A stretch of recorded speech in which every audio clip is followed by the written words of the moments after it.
The comedian George Carlin once said, "I like it when a flower or a little tuft of grass grows through the crack in the concrete. It's so effing heroic."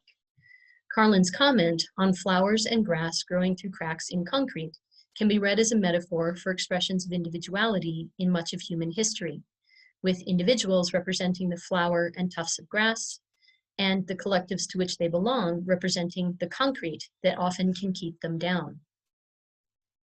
It is, of course, the case that throughout much of human history, there were a number of collective organizations or structures that prevented individual expression.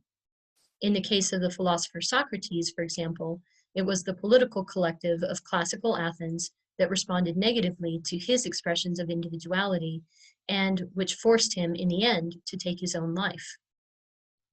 In the case of Joan of Arc, it was both the social and the religious collective of 15th century France that led to negative reactions to Joan of Arc's expressions of individuality and led also to her trial and being sentenced to death.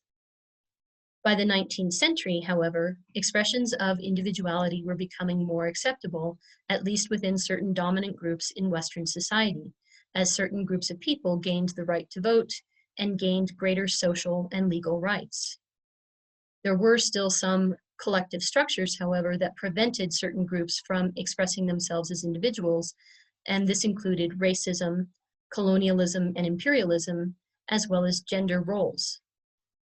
Trevor Noah, for example, is someone who has written about the impact that racism and colonialism both had on his life as a young boy growing up in South Africa.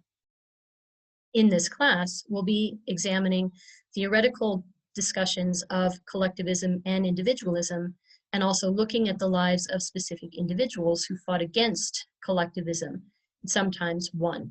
I hope you'll join us.